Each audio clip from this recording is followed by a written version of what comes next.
मुश्किलात जा जबल टुरण खां बाद जेको क़ीमती हीरो निकिरंदो आहे उनखे कामयाबी चइबो आहे। बहितरीन मर्द उहो आहे जेको घर जे कम में घरवारीअ जो हथ वंडाए।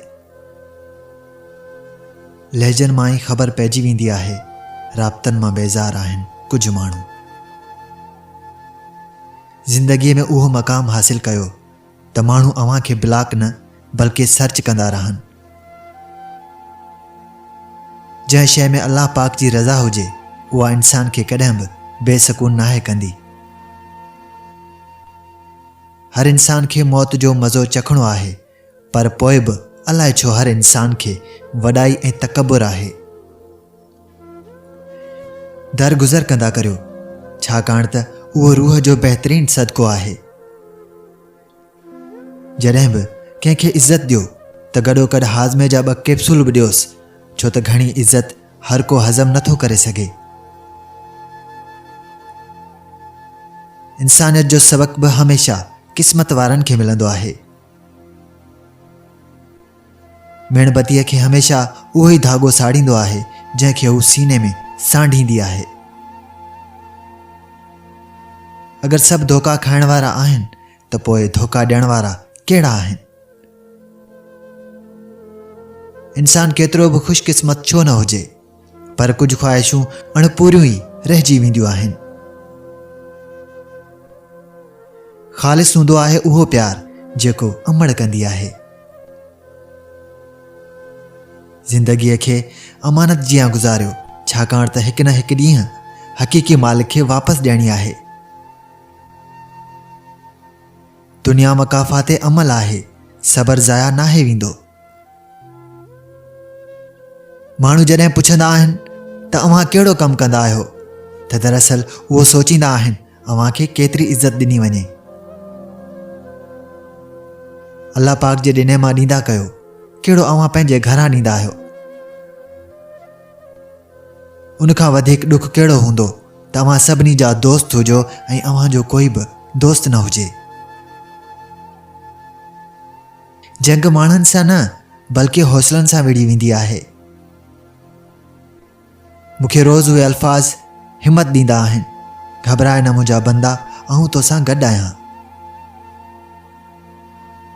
जॾहिं फ़ौतगी थी वेंदी आहे त ॻोठ जा ग़रीब माण्हू क़बर खोटण लाइ घुराईंदा आहिनि, ऐं जॾहिं शादीअ जो प्रोग्राम हूंदो त अमीर माण्हुनि लाइ ख़ासि मानीअ जो एहतमाम कयो वेंदो आहे।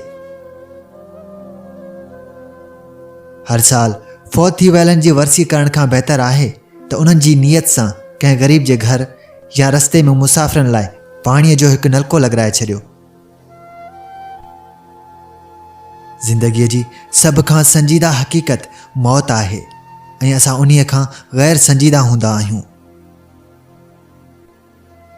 इंसाननि मां उमीदूं बि इंसाननि वारियूं रखो, फ़रिश्तनि वारियूं न।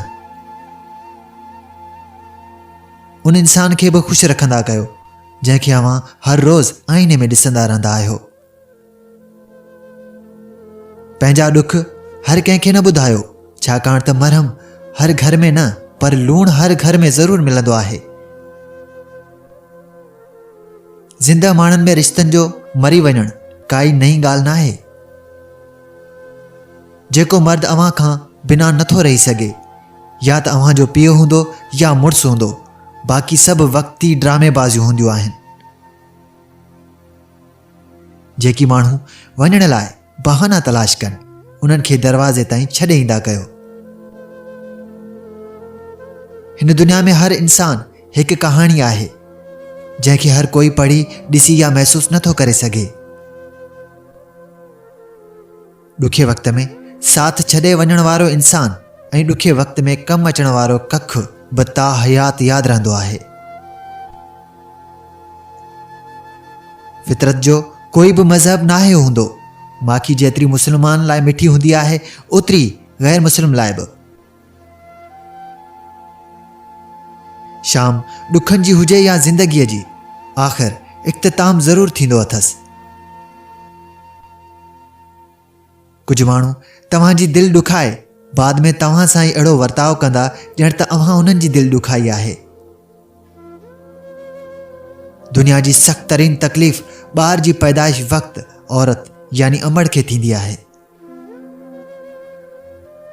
जेकॾहिं पंहिंजनि में गद्दार ऐं मुनाफ़िक़ पैदा थी वञनि त मैदान में बीठल शींहं बि लूसी कुतनि खां हाराए वेंदो आहे। जेको वफ़ादार ऐं अदाकारीअ जी सुञाणप नथो करे सघे उहो माण्हू हमेशह अकेलो ई रहिजी वेंदो आहे।